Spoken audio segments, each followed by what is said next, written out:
very nice Western British wannabe apartment. But just imagine yourself being Zhukov, learning to love the dog, Julie. Right. Just imagine. If Zhukov can love a dog, you can too. Yeah. It's covert wars, and we were entering the height of the spy wars. And here you see just how much of what happened between the Soviet Union and the U.S. It was miscommunication and misinterpretation. How do these people keep track of all their lies? Like, they're lying about the lies, and they're playing like 8 different spy characters. Granny banging Zhukov is way more information than I ever want. And Philip had a chance to kind of get back in the house, and like he just kind of jumped to conclusions and ended up getting the apartment and didn't even think twice about it. Yeah. Don't use the word whip out when the context. Okay. Good point.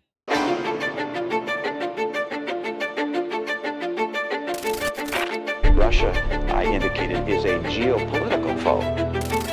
The Cold War's been over for 20 years. Make sure I don't do any spying around here. No, you better not. Mr. Gorbachev, tear down this wall.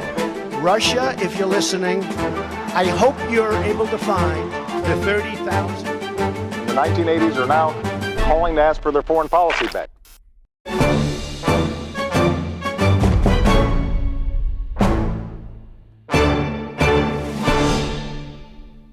Hello, everyone, and welcome back to The Illegals, the Americans Rewatch podcast, where every week we watch one episode of what we believe to be the greatest television drama of the 21st century and break it all the way down for you, from historical context of the Cold War, how it all connects to the world we're living in right now, and also at the time that this aired, which season 1 was in 2013. And we also talk about the music, their silly little wigs, and whatever else the show throws at us. I'm Michelle Kinney, and I am here with my lovely friends, my illustrious panel, Julie Roginsky. We have Jeff Jarvis, Jaclyn Urso, Olga Lautman, and the one and only Nina Jankowicz. Welcome back, everyone. We're going to talk about episode 11, Covert War. We are almost done with the season, which is crazy. I feel like it's gone so fast. But let's get right into it. We talk about the, context of the history of when this aired, and also just a little bit of the creative people who put the episode together. And I thought that they did a great job, and it seemed very obvious to me when I was watching it. And then I went back and looked, and I was like, I wonder if a woman directed this, and they did. Nicole Castle, I hope I'm saying her last name correctly. Nicole Castle directed this.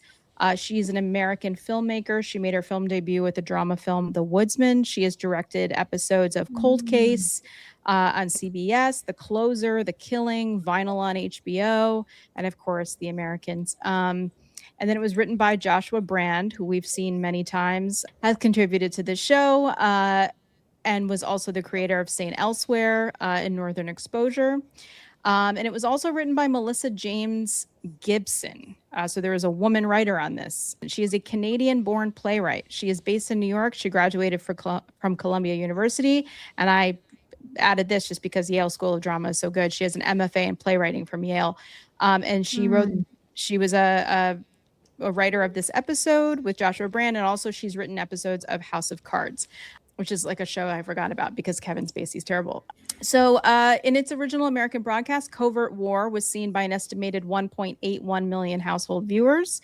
And it was received generally with positive reviews from critics. So this aired on April 17th, 2013. And I was texting Julie earlier today, and I was like, holy shit, there was so much going on during this week. It's kind of crazy. So there was, on this particular day, there was an ammonium nitrate explosion in West Texas. Actually, I think it was north of Waco. And then this was just a few days after the marathon bombing in Boston, which was on the 15th. So this was just 2 days after, and the hunt for the suspects was narrowing, but they still had not caught them yet. There was ricin detected in a letter addressed to Senator Roger Wicker of Mississippi. Crowds watch Thatcher funeral procession. So crowds were lining London streets on that Wednesday, watching in silence as a carriage carrying Baroness Margaret Thatcher's coffin made its way to St. Paul's Cathedral for her ceremonial funeral. and she passed away on April 8th from a stroke at the age of 87. The Boston Marathon victims were being honored in vigils, not only in Boston, but across the country. There was very sadly, children, a child was killed. It was awful. And for those who did not lose their lives, had permanent injuries. Let's see, Mark Sanford's ex-wife accuses him of trespassing. This man is a mess. Post-election violence kills 7 in Venezuela. This is kind of crazy. At least 7 people have been killed and 61 injured in post-election violence across Venezuela. The South American nation's top prosecutor said that protest erupted after Nicolas Maduro was declared the winner of Sunday's close vote and to replace his mentor Hugo Chavez. And of course, there's a lot of blame to go around, and Maduro was accusing the United States of inciting the violence. There was a think tank that called 9/11 interrogations torture. There was a computer glitch that temporarily halted American airline flights. Thousands of flights across the country were grounded.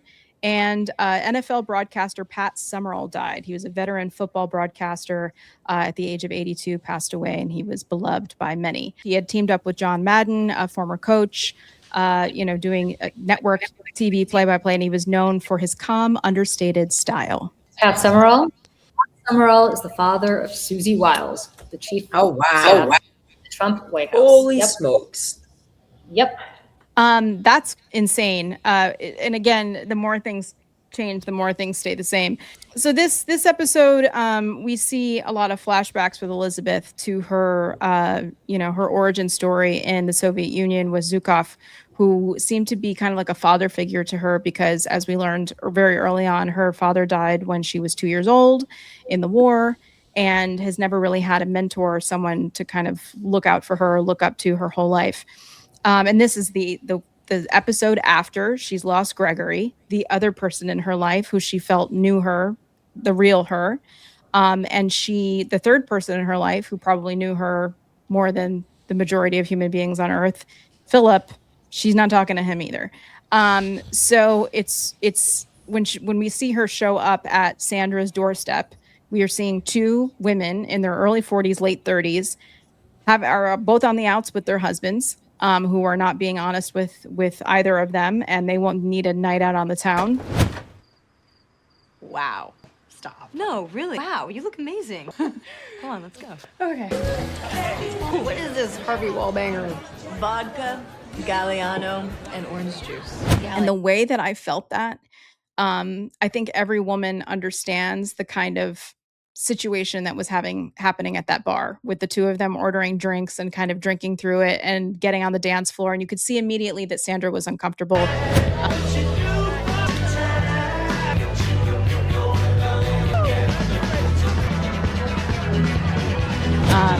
I think because she had more on her mind, but I was like, dang, I was like, Elizabeth, here's my question for you. As we get into this, do we think that was real Elizabeth, or do we think that was Elizabeth the spy that was going out with Sandra? Because I couldn't decide, because I think she needed to go out, but also maybe she wanted to find out some information. I think both. I think it's real. Yeah. Oh, I don't. I think there's no difference between Elizabeth the spy and real Elizabeth. Yeah. Her entire life is being a spy, so I don't necessarily think that there's any delineation between there is no real Elizabeth, right? It's like if you watch The Crown, at the very end of The Crown, it's like, what happened to the Elizabeth Windsor? It's like there is no Elizabeth Windsor. There's only Queen Elizabeth. Same thing here. There is no the real Elizabeth is Nadezhda, who's been effectively dead since the day that they moved to the States, and even before that, they started training her as Elizabeth, as we saw in this episode where Zhukov kept referring to her as Elizabeth, and apparently they were speaking English to each other. I'm sure because they didn't want to force Keri Russell to have a whole dialogue in Russian, but also because, thank God, but also because you should be grateful. It would have been I know. But I am. Yeah, but also because I think they were trying to make sure that she wasn't going to be even back in Moscow, wherever they were training her. Not Moscow, it was Grozny, which is hilarious. Grozny is a real city in Russia, but it also means like messy. That's interesting. Well, and the flashbacks are 1964, which she's still in her training. The next one is in Switzerland, which she's obviously in it, and Paige is 3 years old at that point. And then the next one is 1976. She meets up with Zhukov in Rome, Italy, and he's telling her in that first flashback about his dog and how he and his dog kind of came together, by chance, and they're companions by chance, and he grew to love his dog and now couldn't imagine his life without the dog. And obviously he's trying to make a point about Philip, and maybe it's not gelling for her or not, but he asks her, do you know what love is?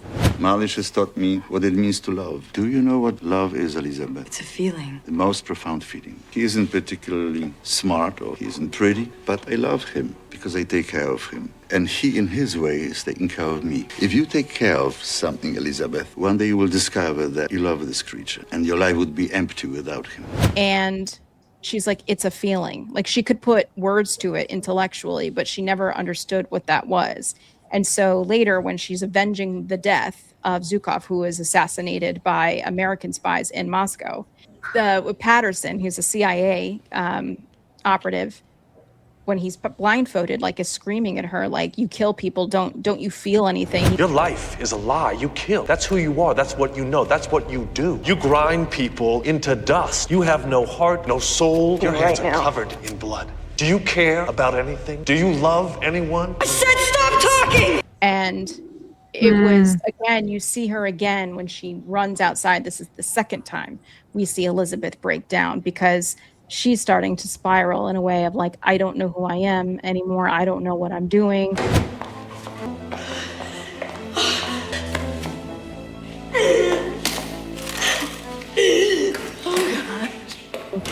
All the foundations of my life and the mission and the motherland, all these things are falling apart around me, and I don't know what's going on anymore. So yeah.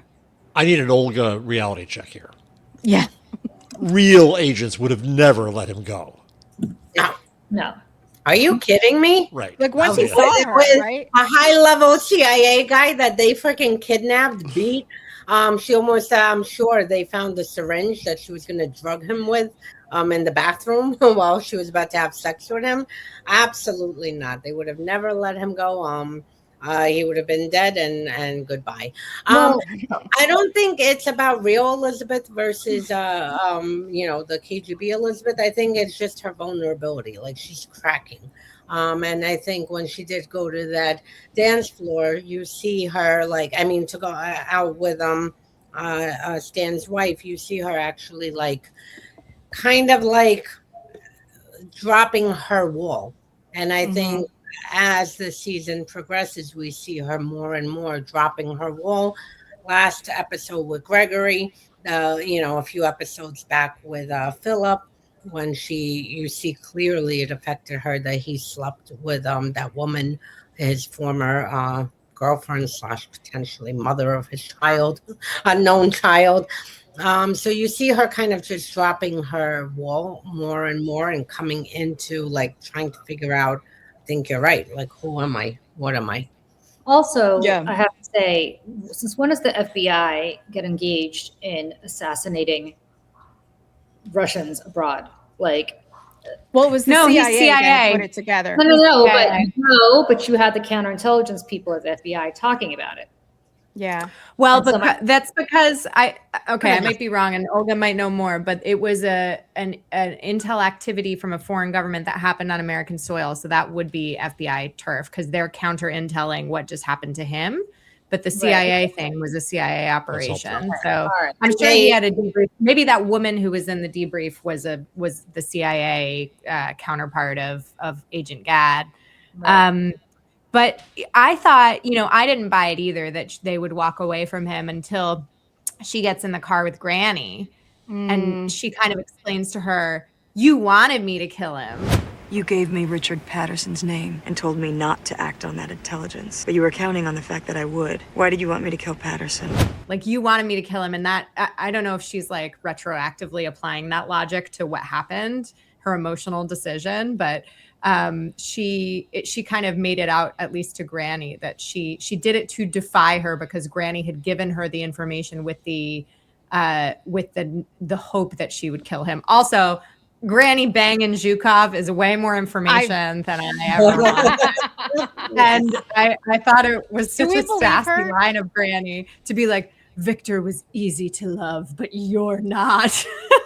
You're not the only one who loved Zhukov. Don't look so surprised. Victor was easy to love. Yes, he was, but you're not. I don't believe you ever had a relationship with Zhukov.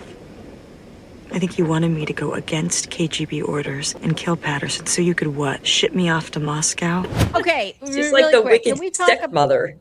She is. And can we just talk about the dialogue and like the delivery between the two of them? Episode after episode, Elizabeth and Granny together. It's all these like throwing things, and it's very Dynasty. It's like the way that like there's like all this drama. Like, do you know what I mean? Like Granny's going to be pushed off the staircase very soon. Yeah, we need a staircase. I was just thinking that. Yeah.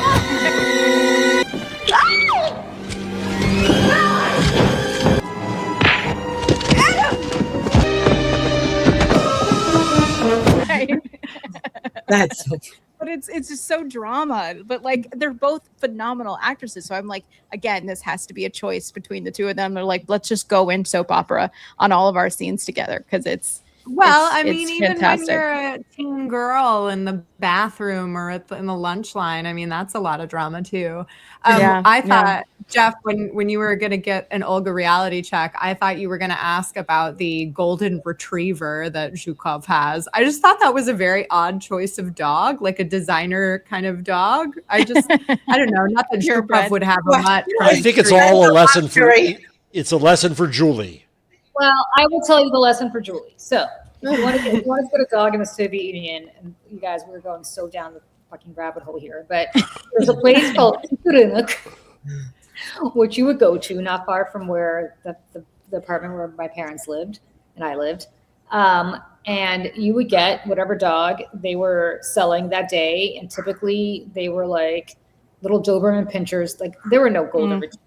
Like that is the only big dogs I ever saw when I lived in Russia were German Shepherds, Niemiecka Ovcharka. That was it. Right, Ovcharka. Like there were no designer dogs. And also, if we're gonna go and try to be authentic here, where Zhukov's apartment was a very nice Princeton, New Jersey. I retired from a hedge fund apartment, but it was certainly not a Russian apartment of any kind, even for somebody who was as connected as a colonel in the KGB would be. That was a very nice Western British wannabe apartment.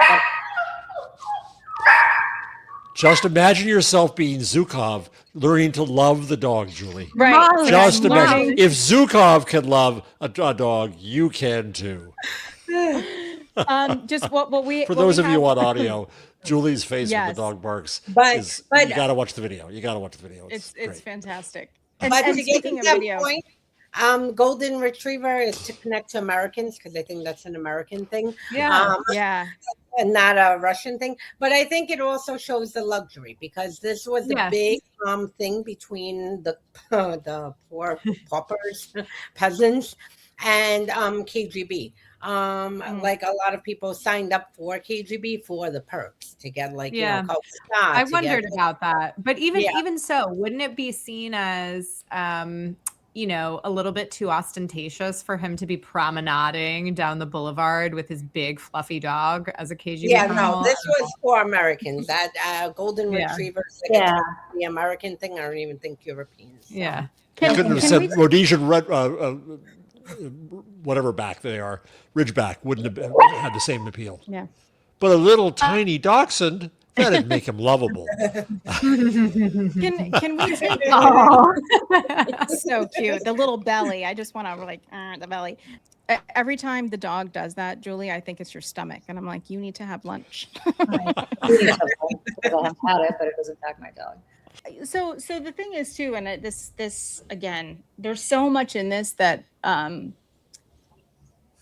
was so glad that a woman was directing this and writing this, or at least co-writing it, because there were so many relatable moments. And another one of them is when Elizabeth goes to the hotel to go see Philip. And she's again, after all of these flashbacks she's had about Zhukov and how Zhukov is trying to give her all of the life advice that he has collected over his life. And there was something that he said, and I wrote it down here. At least I thought that I did. Gosh, maybe I can't find it now, but it had something to do with the fact that he's like, I have no stories left to tell you, but he's mourning the life that he never had. And it's almost like he's telling her to like, make sure you don't miss out on your life.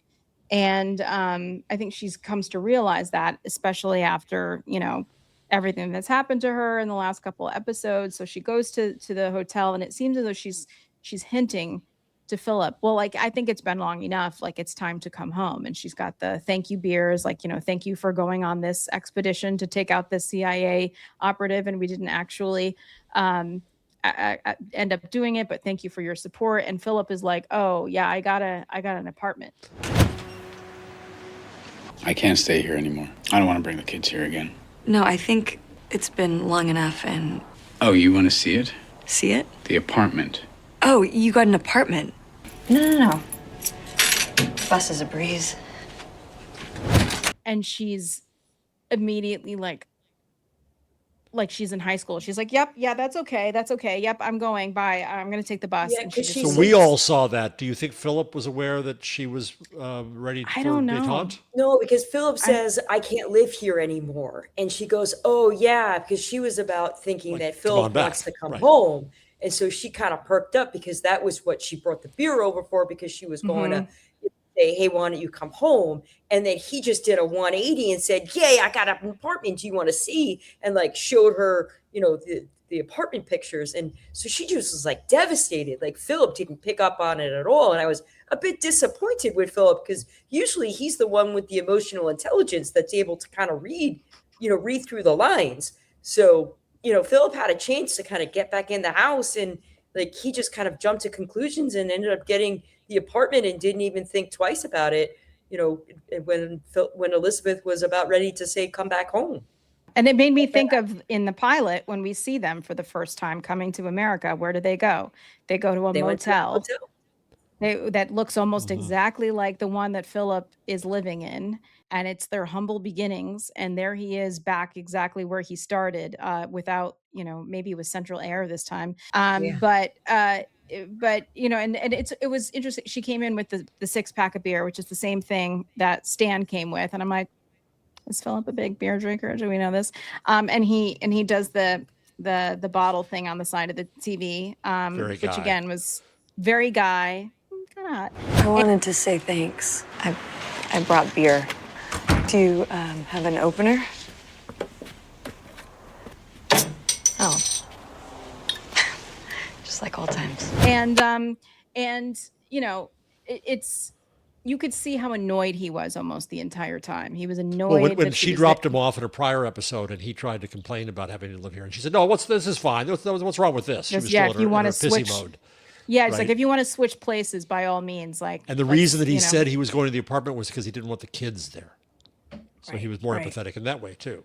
Right, because they'd seen some guy basically like peeing, on a back fence, which he was like double taking. And I always wonder, I was like, is Philip wondering if that's, the FBI spying 100%. On him? Or, he was trying to get a read on that guy so that if he saw him before, like, I mean, one of the things that they tell you to do when you think you might be being followed is to try to remember 3 things about the person, right? Okay, so hair color, age, and what clothes they're wearing.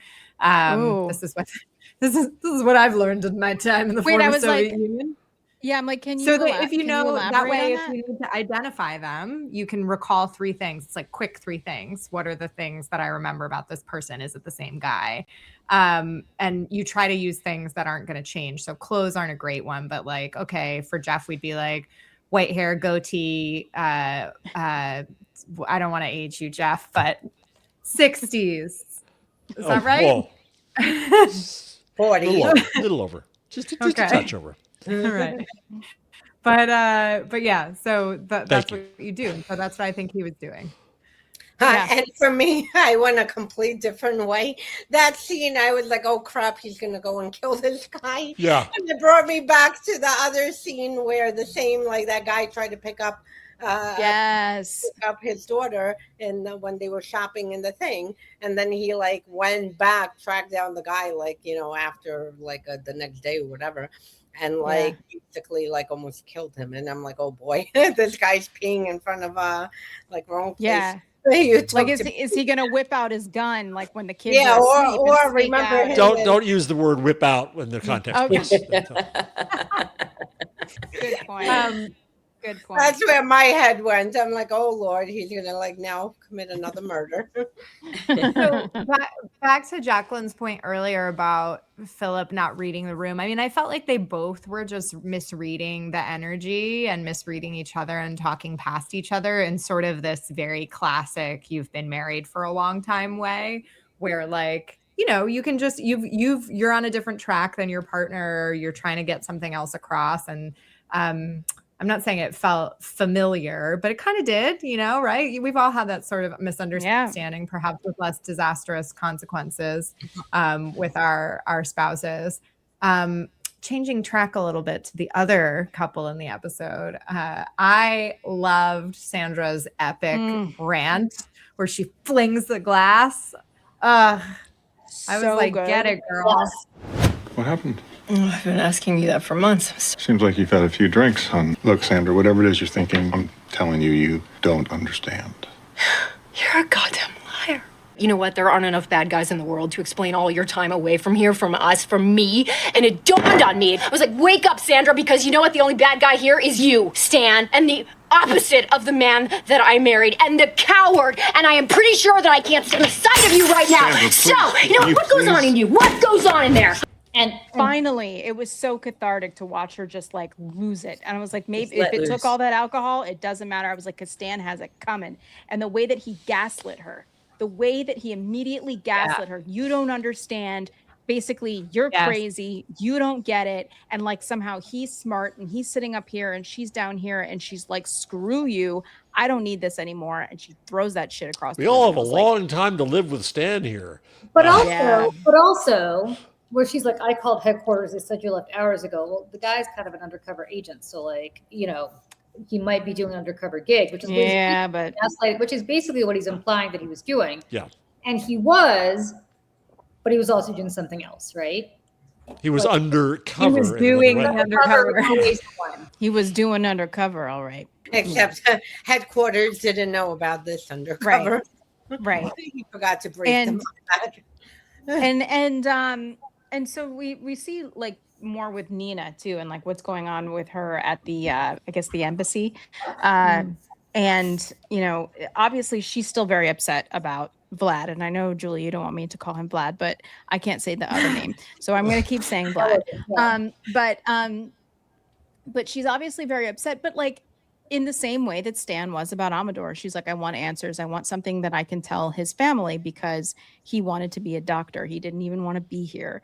And so she asked Stan again, like, what happened? And he's like, oh, I don't know. So it's just, you know, I start to feel bad for her. And I'm like, at some point, is she going to be like, is she going to be at her limit like Sandra is? But she has less options, right? Like Sandra is like living in, I guess, reality, sort of. She can leave. Nina doesn't have any choices. Her choice is die or go to jail. Well, or turn Stan. Right. So she's got these are all out there for her. Mm-hmm. I mean, she got a nice juicy promotion. I think, what was she? It flashed and I couldn't see, but like colonel, I think, or like lieutenant colonel or something. So she got a promotion in her KGB, you know, status. So that is clear. She's being now pulled into like a very, very secretive operation where they planted the bug on, you know, the embassy, not the embassy, right. Where senior U.S. officials meet. So now they have, you know, access to their meetings and who's coming, going, and whatnot. And again, as I said from the first episode and every episode since, KGB is KGB. You saw how her loyalty immediately went back to the motherland. And then when she goes to meet up with Stan after, she doesn't pass that information to him that, hey, your senior officials are now bugged and now Moscow can listen to their conversations. That she omits and, you know, and just pretty much continues carrying her job. And she's proud of her promotion. You see, like, you know, she's happy. I mean, when her boss walked out, I think, what is he, Arkady? When he walked out, like you see her kind of deflate for a second. But I mean, this is a big position for someone who came there like possibly as a KGB librarian, and then now suddenly the senior thing. And didn't they when the maid eventually tells them that there's a bug in the clock, they say let's just leave it there and see what happens, because I guess if they want to throw off the scent of the KGB or something like that. Because like, and again, like I'm just like, how do these people keep track of all their lies? Like they're lying about the lies, and they're playing like 8 different spy characters. Like Clark shows up at Martha's house, and Martha's freaking parents are there. I was like, God. Oh, that whole thing. Yeah. That was such a mess. The way at the end Gulp. when he's leaving her and he's able to just, it's like the mask. He just puts that back on. He's like, your parents are lovely. And he turns back around. And he's like, it's so awful. Martha, your parents are lovely. Thank you. Bye. Bye. Also, how psychotic is that? I'm sorry, Martha. And he's like digging himself in deeper and deeper. Yes, she's absolutely a psycho. It's insane. Yeah. Psycho. And her parents are like really weird and cheesy. You know, I'm glad for them that they saw Fiddler on the Roof. I think everybody should. But like, you know what I'm saying? I just don't. I could see the wheels. He's like, I've got to go. I've got important things to do. Yeah. It's just like, I can't imagine. That's so creepy. In any scenario, would like on purpose, would I have the guy that I'm seeing show up where my parents are in my home where I spend my time with him, if you know what I mean? Like the whole thing is weird. And Martha, like, man, After nice. I mean, it's not that they've been dating for years or months. I mean, right. Like a short-term thing. You didn't even do it in today's standards. Forget it then. No, it's too much. It's way too much, Martha. And it's I got my soft spot for Martha, but man, she's not making it easy for us as the viewers. But guys, this episode, it made me feel all the things. I felt like a little emotion about all the things, and I think it having to do with, you know, what we do with our lives and the meaning that we you know have in our lives, and the love that we have for the people around us, and it made me very sad for Elizabeth to kind of see this alone, kind of broken woman, and all the people around her. But you know, it made me emotional. Obviously, we're getting towards the end of the season here, so some of these things will be tied up at least a little bit. Yeah, I think it's a transitional episode for plot. Yeah. Last week's was a powerful character episode. This is getting storylines ready for the end of the season. Yep, exactly. Watching the storylines with Sandra and Martha, it kind of brought me into the historical moment of the women's movement and what was going on when Sandra got married in probably the 60s, and women weren't allowed to have credit cards at the time. They had to take their husband's last name. They weren't allowed to take out mortgages. Like their whole lifeline was finding a man and having a family, getting married and having children. And then you get into the 70s where Title IX happens, and you have the right to have an abortion with the Supreme Court case, and you have the right to have a credit card, you have the right to have a mortgage. And that's when divorce rates ended up starting to happen, and because the no-fault divorce was now an actual a firm issue in which you can go to court on and say, hey, mutual what is it, what's the word, basically they both don't get irreconcilable differences. Yeah. Thank you, Michelle. Irreconcilable differences. So now we're in 1982 or 83 or so. So we're I think it's still 81. I think it's still 81, by the way. Okay, so we're about 15 years removed, 20 years removed from when Sandra got married to now, and like how much has happened in the women's rights movement. And now she kind of has that autonomy and that ability to do what she wants to do. And so having having the alcohol kind of like brought up her courage to then finally say like enough is enough and like throw the glass. And like I was kind of proud of her. I was like, good, like you've had enough of it, and like now you have a chance to do what you want. Like you're not stuck in this relationship anymore, whereas 20 or 30 or 40 years ago, a generation or two beforehand, you would have been stuck in it no matter what. And like now you have a chance to do something different. And I hope you do. And whereas Martha, you're still thinking, though, at the same time, the old ideas of a relationship and a woman's role in society are still kind of there, where now she's getting older. She's probably in her, early 30s, getting into her mid 30s, and she still hasn't found a man. She still hasn't been married. She still doesn't have any children. So she's kind of like thinking, my biological clock is ticking and I need to find somebody. And she finally finds Clark, who she's head over heels in love with. And, in a few months, Clark proposes. So she's just like super excited and, wants to show off her new, her fiance to her parents. So I kind of see where she's coming from, although she's kind of crazy about it. But I see the dichotomy of the role of the woman in society, in Sandra going one way, with the autonomy of a woman and the rights that they have and the the ability to do the things that they can on their own, but yet Martha getting pulled back into the traditional role of a woman in society and motherhood and marriage, and how the two of them are reacting in different ways to their male counterparts. Well, yeah, because it all seems like sunshine and roses until you're in it, and then things aren't exactly what you think that they'll be. For some people, I just say some people. I love my husband; he's great. But I just had one tiny thing to wrap up this episode.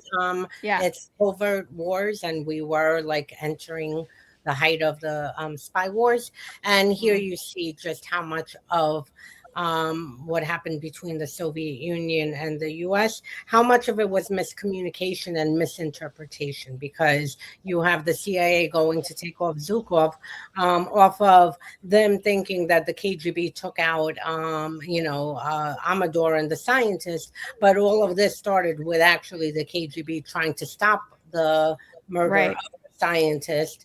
And that was, a few episodes back. So it just shows you at the height of the Cold War how everyone was very trigger happy, and how much miscommunication and misinterpretation there was between the two countries, where and why both countries were worried about this escalation.